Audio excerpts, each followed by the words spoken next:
Enzo Maqueira, escritor argentino, su novela electrónica es considerada como la novela de una generación.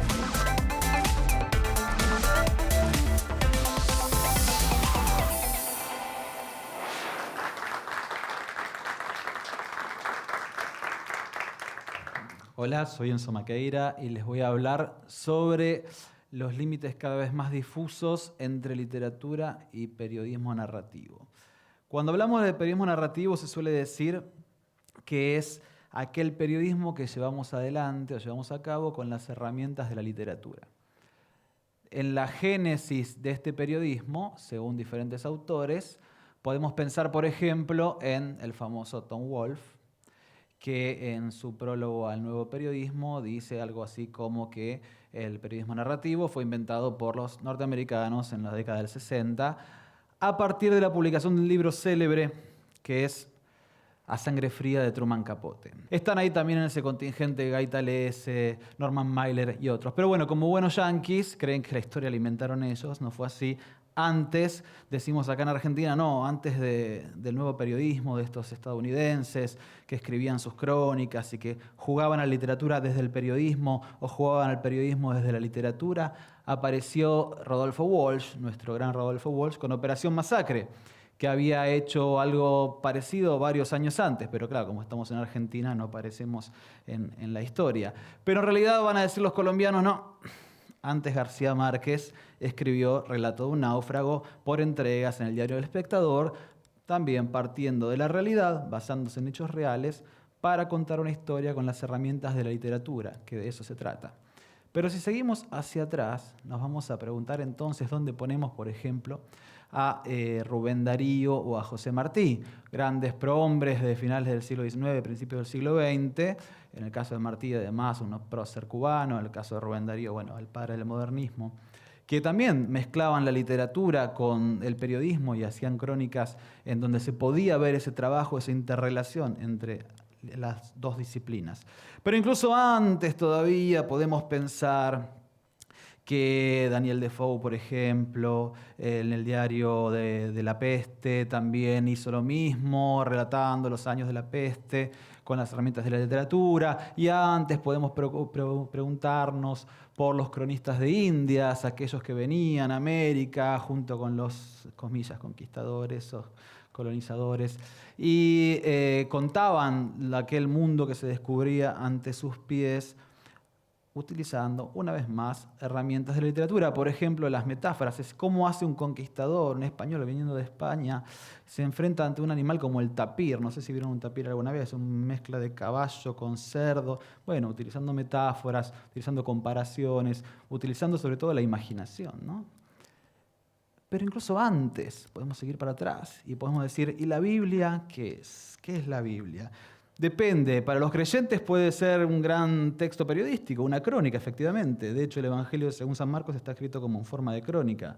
Para los no creyentes puede ser una novela de ficción, tranquilamente. No importa qué será. El tema es que si el mismo libro puede vincularse o considerarse de las dos maneras, es quizás que no existe una diferencia tan abrumadora entre periodismo narrativo, no hablemos del otro periodismo porque sonamos, y literatura. Pero ¿qué caracteriza a este periodismo narrativo? ¿Por qué nos parece que es tan literario, además de los recursos de la literatura? ¿Cuáles son esos recursos? Primero, el punto de vista subjetivo. Vieron que en periodismo, el tradicional, se dice que hay que ser objetivo. De la objetividad ya no se lo cree nadie, pero se supone que deberíamos esperar ser objetivos. La objetividad es imposible, ¿no? Desde cuando uno elige hablar de un tema y no hablar de otro tema, ya no estamos siendo objetivos. El periodismo narrativo dice, no vamos a ser objetivos, no podemos. Al contrario, me interesa la visión subjetiva de cada cronista. Me interesa saber qué ve cada cronista desde su perspectiva.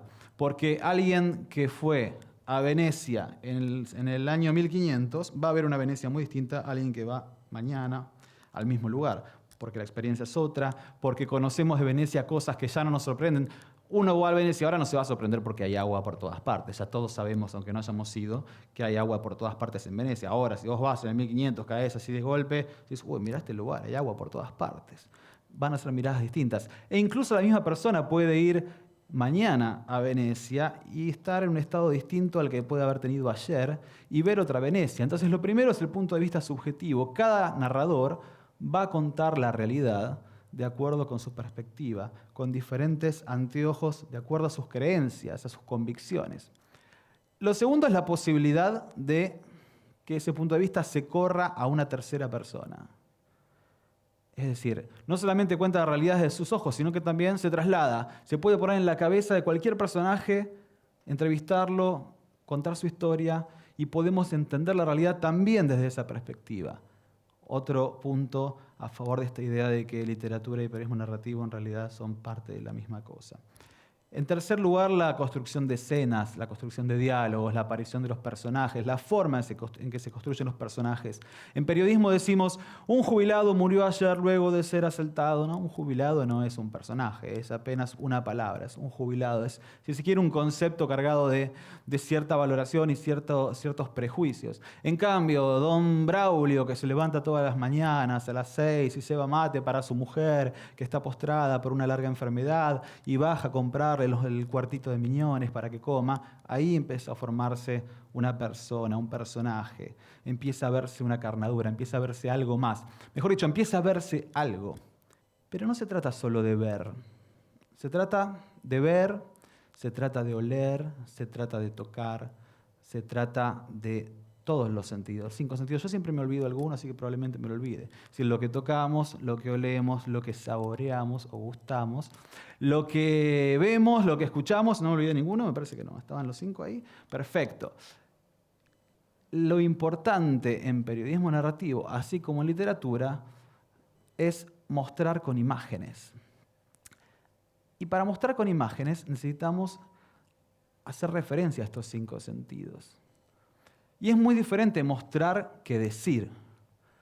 El periodismo dice, la literatura muestra, el periodismo narrativo muestra, igual que la literatura. Ya no son ni primos hermanos ni hermanos, son la misma cosa. Hay unos ejemplos muy interesantes acerca de esto, que por ejemplo tenemos este poema de Marina Mariach, una poeta argentina, joven, que dice, hace calor a esta hora, en el patio de abajo corre viento, como en los lugares de playa. La perra lame sus cachorros para refrescarlos. Después de comer nos tiramos en la cama. Hacemos la siesta, la cama es un barco, la alfombra es el mar, las sierras de la obra hacen de chicharras, los obreros tocan el toc-toc. Fíjense las imágenes. Hace calor. ¿Una imagen de qué tipo? ¿No? La sentimos en el cuerpo. Una imagen puede ser táctil. En el patio de abajo corre viento, el viento en la cara, otra imagen táctil. Como en los lugares de playa, la perra lame sus cachorros, lo vemos, imagen visual. Más adelante hacemos la siesta. Bueno, esa es una imagen de tipo de vagancia. Las sierras de la obra hacen de chicharra, sonido. Los obreros tocan el toc-toc. En este poema, que por supuesto no es periodismo, pero sin embargo tampoco podemos decir que no lo sea. Es un poema plagado de imágenes que nos cuentan la realidad. ¿O acaso eso no podría ser tranquilamente realidad? De hecho, probablemente lo sea. En otro poema de Fabián Casas vemos un ejemplo que nos lleva a algo similar. Era uno de esos días en que todo sale bien. Había limpiado la casa y escrito 2 o 3 poemas que me gustaban. No pedía más. Entonces salí al pasillo para tirar la basura y detrás de mí, por una correntada, la puerta se cerró. Quedé sin llaves y a oscuras, sintiendo las voces de mis vecinos a través de sus puertas. Es transitorio, me dije, pero así también podría ser la muerte. Un pasillo oscuro, una puerta cerrada con la llave adentro, la basura en la mano. Mostrar y no decir. Podríamos haber dicho la muerte es fría, oscura y solitaria. Eso sería decirlo. Yo les digo a ustedes, la muerte es fría, oscura y solitaria. Ustedes me dicen, es verdad, ¿qué vas a hacer, no? Qué terrible. Ahora yo les digo, estoy afuera, ¿no? Llevando la basura en mi casa, en el pasillo. De golpe la puerta se cierra. Me quedé en ese pasillo oscuro. Los vecinos siguen hablando, ¿no? Solitario, aislado, ajeno, extranjero, ya afuera del mundo. la posibilidad de mostrar algo tan difícil como la muerte, si es algo que no se puede mostrar, salvo ver un cuerpo muerto, que eso tampoco es mostrar la muerte. Fíjense cómo la poesía nos permite mostrar la muerte, no decir la muerte, mostrarla. Y también esto podría ser tranquilamente un fragmento de una crónica, ¿por qué no? Quizás le pasó, probablemente le haya pasado esto a Fabián Casas. Escribió un poema, es poesía, lo podríamos incluir como una crónica, y nadie podría decir, no, eso no es una crónica. Podría hacerlo, ¿por qué no? Entonces, la importancia de mostrar con los 5 sentidos antes que decir. ¿Para qué? Para que el lector pueda entender, para que el lector pueda vivenciar, para que el lector pueda experimentar eso que está leyendo, y que no sea solo leo, me informo y pasa de largo. Eso es el periodismo. La literatura es leo, me conmueve, y cuando digo conmover, no necesariamente es que lloro, ¿no? Me conmueve, me llega, me interpela. Y eso nos lleva a los 3 grandes pilares que tiene el periodismo narrativo, y que de alguna manera lo que se comparte con la literatura, si bien en una manera más, quizás más abstracta. Ahora vamos a ahondar en eso.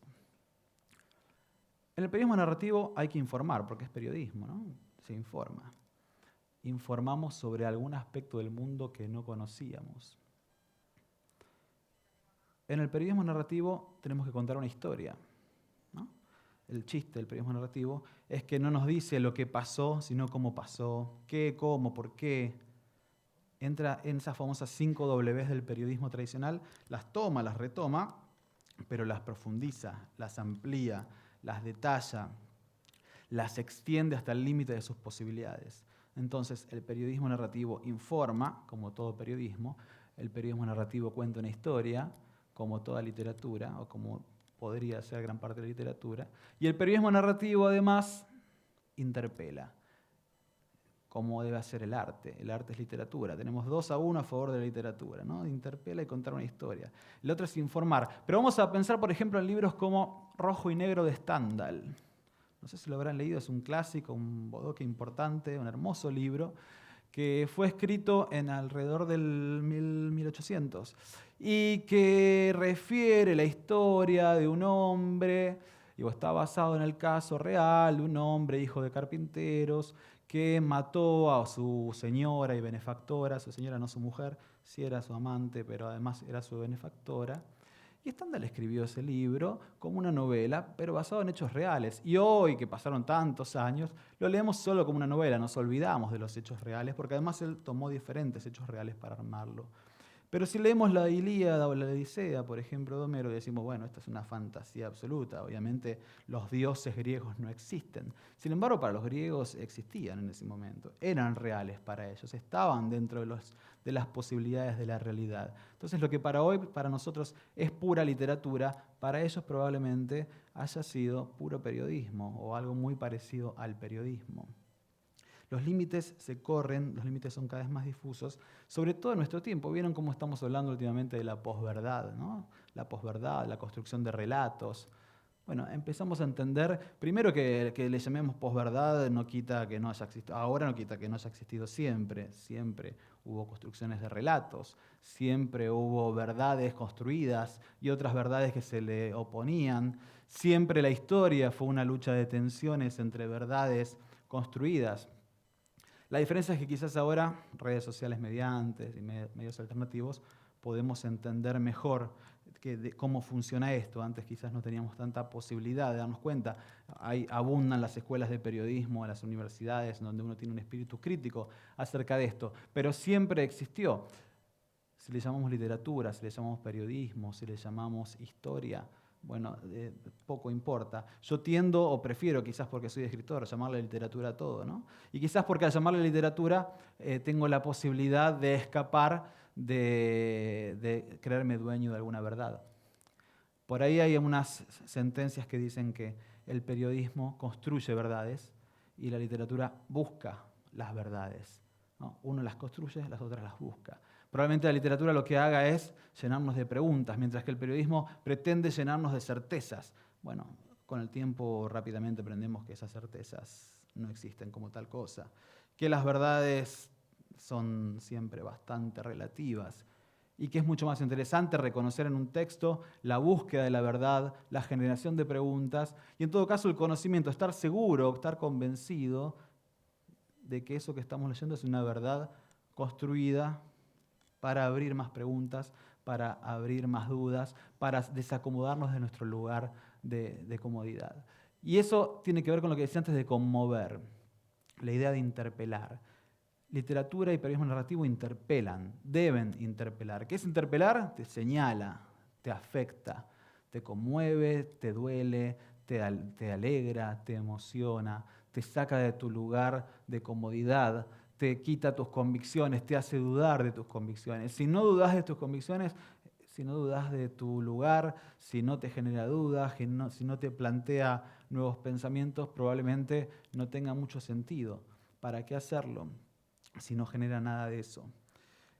Decía entonces que en el periodismo narrativo buscamos mostrar, contar una historia, informar e interpelar. Para contar una historia construimos personajes. Para contar una historia organizamos el caos de la realidad. Le damos un orden. Hay por ahí un libro muy interesante de Jorge Carrión, que es un escritor y ensayista catalán, que se llama Mejor que ficción, en donde habla acerca de cuál es la función de la crónica del periodismo narrativo, y dice que tiene que ver con darle sosiego a esta realidad caótica. La realidad no la solemos entender, ¿no? Es muy difícil, es compleja, y cuando el periodismo la quiere explicar, por lo general la reduce. Entonces nos explican las cosas de un lado que tampoco lo entendemos y decimos, otro jubilado muerto en un asalto, qué barbaridad, otro motochorro, otro, pero ¿por qué no lo encierran? ¿Por qué no? Bueno, probablemente porque no es tan sencillo, ¿no? Probablemente si solo nos preocupamos por qué pasó y quién fue, y ese quién solo es un jubilado, un estudiante, un policía, un político, lo que ustedes quieran, una ama de casa, una médica, lo que ustedes quieran, probablemente nunca lo vamos a entender. Si solo sabemos lo que pasó, quién, cómo, cuándo, dónde y nada más, no lo vamos a entender. Pero el periodismo narrativo profundiza en ese, el qué, el quién, el cómo. Aparece el cómo como una de las preguntas centrales en esas 5W. Entonces, gracias al periodismo narrativo podemos entender mejor esa realidad que nos aparece caótica, podemos organizarla, podemos comprenderla. Y díganme si la literatura no hace un poquito eso también. Cuando se mete en la cabeza, no sé, de un psicópata, por ejemplo, y entendemos eso que para los medios es el chacal o un degenerado o el sátiro, en la literatura empieza a hacer otras cosas, empieza a abrir. A veces nos perturba porque es mucho más fácil pensar que alguien es un degenerado, un sátiro, un chacal, un animal, un inhumano. Pero la literatura a veces nos humaniza a lo inhumano y nos asusta porque nos reconocemos en nosotros también. Nosotros podemos llegar a ser también esa persona. El mal en la literatura nos atrae. ¿Por qué nos atrae? Bueno, porque a veces nos reconocemos ahí, ¿no? Pues estamos también ahí. Porque a veces también a través del mal que surge en ese libro nos zafamos de alguna manera de pensar que nos pasó a nosotros. Bueno, le pasó a ese personaje, pero nos permite asomarnos a las puertas del mal, mirar qué hay del otro lado y salir, pero nos permitió asomarnos. El periodismo por lo general no se mete con esas cosas, se queda en su lugar, se queda en su comodidad y los diarios se siguen escribiendo, los diarios se reproducen. Los diarios repiten la misma noticia. Vieron que la noticia de ayer es muy parecida a la de antes de ayer, y la del año pasado, y la del anterior, todos los años, las mismas noticias, todas las semanas, los mismos casos, y pareciera como que es un continuo que no tiene fin, ¿no? Una máquina de hacer noticias que no conducen a nada, que no nos permiten entender mejor nada, y que sin embargo seguimos consumiendo. ¿Para qué? Vaya uno a saber. Hay por ahí varios libros interesantes acerca o que se preguntan por la función verdadera del periodismo tradicional. En cambio, la literatura, el periodismo narrativo como rama de la literatura, nos permite comprender, o por lo menos nos permite acercarnos mejor a la idea de comprender. Y para comprender, mostramos. Y cuando mostramos, lo vivimos, lo sentimos. Yo a ustedes les digo, esa comida tiene gusto feo, y ustedes probablemente no les pase nada. Yo les digo, esa comida tiene gusto, es como pasarle la lengua a un perro mojado que está recién salido del lavarropas y que te lo olvidaste de sacar durante una semana. Ya ahí van a poner caras, si las están poniendo. Bueno, ahí estoy mostrando, ¿no? Imágenes fuertes, gustativas, olfativas, ¿no? Digo, no, hay olor desagradable. El olor desagradable no les provoca nada. Ahora digo, hay olor a... ¿Qué puede ser? Zapatillas de mi hermanito después de que jugó al fútbol 6 horas seguidas y encima ya le agarró hongos. Bueno, ahí ya está, ¿ven? Las caras. Perfecto. Ahí funcionó, ahí mostramos, ahí los están interpelando, le está sucediendo algo. Ese texto está vivo. Y si está vivo, se comunica con los seres vivos. Un texto que dice está muerto, no pasa nada. Un texto que muestra está vivo, y si está vivo nos comunicamos. Y al fin y al cabo, ¿de qué se trata todo esto? Si no es de comunicarnos, del encuentro, el encuentro entre nosotros lectores y aquel que está escribiendo. En ese encuentro está la posibilidad del conocimiento, de la búsqueda de preguntas, de abrir interrogantes. ¿Qué es entonces el periodismo narrativo, sino una parte más de una rica literatura? A veces basta que pase el tiempo para que aquello que fue concebido como literatura se convierta en periodismo, o aquello que fue concebido como periodismo se convierta en literatura. Pero a veces incluso podemos pensar que todo esto que está sucediendo es literatura, ¿no? Acá no estoy yo acaso cumpliendo el rol de un personaje, no estamos también haciendo una puesta en escena ante unas cámaras, no están ustedes de aquel lado como público, no podríamos ser ustedes personajes, yo personaje, todos nosotros personajes. Y no hace falta ni siquiera pensar que somos personajes de una obra, de un ser superior, podría serlo, ¿por qué no? Podemos ser personajes de nosotros mismos. ¿Y pero qué es un personaje? Porque esa es otra pregunta. No, tenemos las personas, nosotros somos personas. Pero en cuanto somos representados, yo en este momento voy a ser representado por esas cámaras, o ustedes en mi mente están siendo representados ahora, porque yo no los veo como personas, los veo como gente que está sentada ahí y no tengo ni idea cómo son ustedes como personas, ni ustedes conmigo. Estamos convertidos en personajes todos. Para ser personajes, por lo general nos tienen que tomar algunos elementos de nuestra biografía, de nuestras características, de nuestros rasgos y exaltarlos. Nos exaltan algunas cosas y nos dejan de lado otras. Los malos personajes, los estereotipos, solo se exaltan rasgos que van en una dirección. Por ejemplo, el caso de los malvados, que son feos, viejos, narigones, tienen un grano en la nariz, un lunar en la nariz, hablan con cara de malo, ponen cara de enojado, ¿no? Los personajes, la bruja de los dibujos animados. Algunos de los viejos dibujos animados, los de ahora, son mucho más interesantes. Eso es un estereotipo, eso es una etiqueta. Esos son los personajes de las malas ficciones. No podemos representar personas tal cual las tenemos en la vida real, es muy complicado. ¿Cómo hago para escribir una persona en toda su complejidad? Nosotros mismos, hoy a las 2 de la mañana no somos la misma persona que mañana a las 6 o que a las 4 de la tarde. Pero tomamos algunos rasgos, exaltamos algunos de esos rasgos y tomamos otros que los contradigan.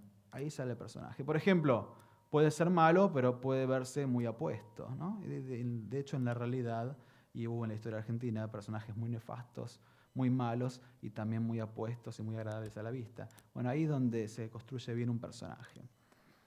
Entonces mostramos las personas convertidas en personajes, pero no en estereotipos, que es lo que hace el periodismo tradicional cuando habla de un jubilado, un estudiante, un motochorro de más, estereotipa, etiqueta, encierra. La idea no es encerrar, la idea es abrir. Pero todo esto no serviría de nada si no tuviéramos casos prácticos.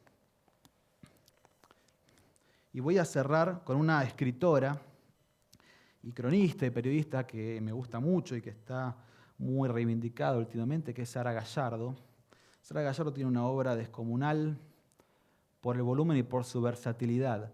Y lo que hizo fue escribir novelas, probablemente de las mejores que se escribieron por estas tierras, y también escribir notas periodísticas. Y ella era tan gran personaje que podía encarnar diferentes personajes como escritora, como periodista, y tener una diferente pluma en cada caso. Por ejemplo, en Cocodrilos Alpinos, que es una columna seria que escribe para La Nación, dice algo así, lo voy a leer muy poquito. El barquero levanta unos ojos claros y dice que su familia viene de París después de la guerra, que fue bravo, sobre todo a causa de los cocodrilos. Respondo que en Europa no hay cocodrilos. Todavía ignoro la esencia de Venecia, que es lo incierto. ¿Cómo no?, dice señalando el Alpe, están en los lagos, cocodrilos y tiburones. Fue durísimo. Esta es una crónica que escribió dentro de la categoría de escritura de crónicas serias, comillas, para La Nación. Para la revista Confirmado tenía una columna que se llamaba La Donna Mobile, donde Sara Gallardo encarnaba el personaje de una mujer de la alta sociedad, medio snob, que le interesaba la moda y las cuestiones así más mundanas, en parte porque ella tenía también esos rasgos, ¿no?, en una parte de su personalidad. Y dice, por ejemplo, en Golpes de Tijera, los vestidos del año pasado se transforman en camisetas cubre bikini con 3 golpes de tijera, los cordones en collier. Si prefieren comprar la camiseta, Libra, Galería Juramento, Local 6, Cabildo, no sé cuánto. La misma escritora, la misma periodista, escribiendo 2 notas totalmente distintas. Y ahora vamos a escuchar un fragmento de Eise Juaz, su mejor novela, una obra maestra del lenguaje. Yo soy Eise Juaz, este también, el comprado por el Señor, el del camino largo. Cuando he viajado en ómnibus a la ciudad de Orán, he mirado y he dicho, aquí descansamos, aquí paramos. Allí mi padre, ese hombre bueno, allí mi madre, esa mujer animosa con el hijo de encargue. Allí tantos kilómetros saliendo del Pilcomayo, a pies, hicimos por la palabra del misionero. Misma escritora, misma periodista, todo es literatura. Muchas gracias.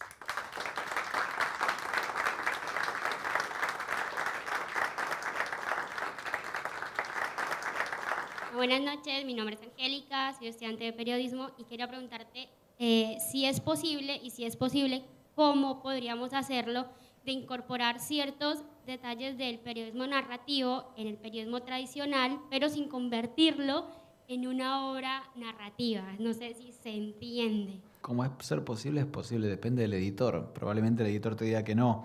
En realidad, más que posible, es esperable. Me parece que hay pequeños detalles. Por ejemplo, esto, ¿no? Comenzar una noticia diciendo un jubilado murió ayer no te dice nada, porque ¿cuántos jubilados mueren ayer? Pero si vos decís un hombre de 70 años que trabajó toda su vida de carpintero, por ejemplo, bueno, ya ahí el jubilado empieza a tener cierta humanidad. Empezás a ver otro jubilado. O por otro lado, un hombre de 70 años que fue represor en los 70, por ejemplo. Bueno, ahí es otro jubilado, ¿no? Y la historia cambia y la noticia se ve desde otro lado. Me parece que obviamente tiene que ver con las rutinas de la producción de la noticia, con la economía de recursos, con la rapidez, con la necesidad de que la noticia sea barata, rápida y de mayor comprensión, pero es uno de los problemas que tiene el periodismo, es que por hacer las cosas rápido, barato y vendibles, se pierde un verdadero conocimiento de la información y vos tenés información que probablemente no te sirva para absolutamente nada.